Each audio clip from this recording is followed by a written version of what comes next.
And here we go. What's going on, everybody? My name is Mike from the Super Wheeler Bros, and today we are going to review for you the much anticipated sequel to the 1982 classic Blade Runner, Blade Runner 2049, which stars Ryan Gosling, Harrison Ford, Robin Wright, Edward James Olmos, Jared Leto, Ana de Armas, and a host of other fantastic actors. And it is directed by French-Canadian director Denis Villeneuve. Now, Denis Villeneuve is one of the best directors working today, and one of my personal favorites. And he takes over the reins for Ridley Scott in directing this film, and once again, he does a masterful job. And once again, reiterates why he should be considered as one of the new masters of filmmaking. You look around the film landscape and see that no one has really risen to take the mantle from the Scorseses, the Spielbergs, the Hitchcocks, or even the Tarantinos of the world, and he has staked his claim as a new master. If he didn't already have my attention with the likes of Prisoners, Sicario, and Arrival, he has cemented it even further with his masterful direction here. Now, this film picks up 30 years after the events of the first film. A new Blade Runner, LAPD Officer K, played by Ryan Gosling, unearths a long-buried secret that has the potential to plunge what's left of society into chaos. K's discovery leads him on a quest to find Rick Deckard, played by Harrison Ford, a former LAPD Blade Runner who has been missing for 30 years. Ryan Gosling is extremely good as K. As he investigates this mystery that he is uncovering, he goes through a lot of conflicting emotions. It's very hard for him to deal with some of the information that he learns. It's rather fascinating to watch. His stature and steely nature in this film are perfect for Gosling's strengths. Harrison Ford as Deckard gives one of his best performances in years. He's very traumatized and weary from the things that have happened to him in the past, and as you learn things, you begin to ascertain why.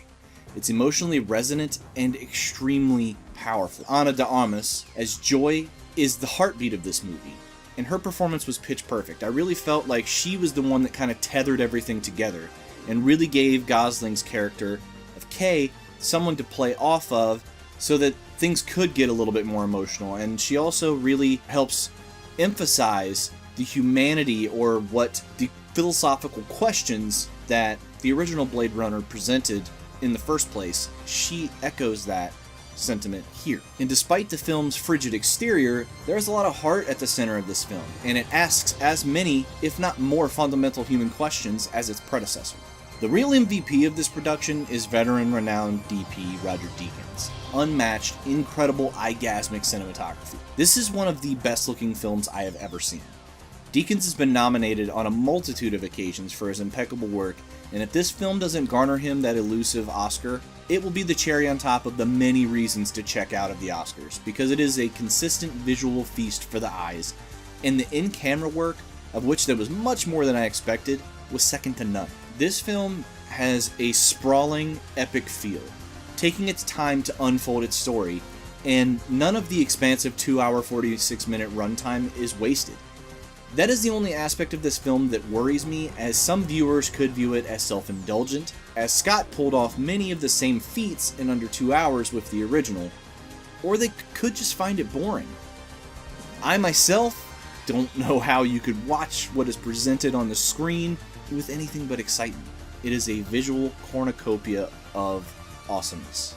I think perhaps the best part of this film is that you don't have to have seen the original to jump into this one and bask in the beautiful construction that is this movie.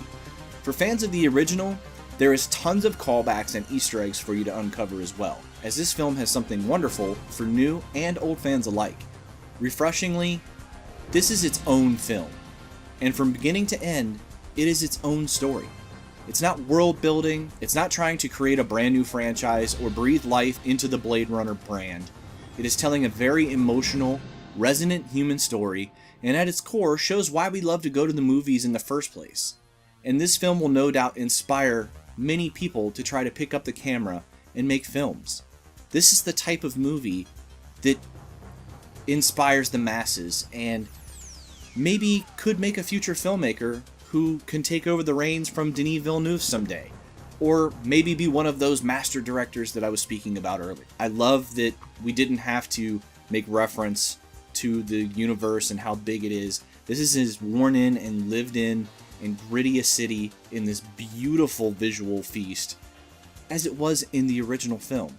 And I'm so glad that while it makes callbacks to the original, it's not dependent upon it. It is its own sprawling, invested story. And I don't throw the word masterpiece around much, but this is just as much a masterpiece as its derivative. I absolutely loved this film. I'm going to give Blade Runner 2049 a 10 out of 10. This film was marvelous, and everything I wanted it to be and so much more. It is one of the best sequels ever made, and its spectacle is a wonderful sight to behold. Guys, go see this movie on the biggest screen with the loudest speakers possible, and view it fresh. No spoilers, you don't want to ruin the story for yourself, and I promise you won't regret it. Guys, tell me in the comments below what you thought of Blade Runner 2049. Is it a new sci-fi masterpiece, or am I overrating it just a bit? Let me know what you guys thought. As always, thank you so much for watching this. The support from you guys is phenomenal. I love your interaction. Please continue to do so, and I will get back to you as soon as I can, of course.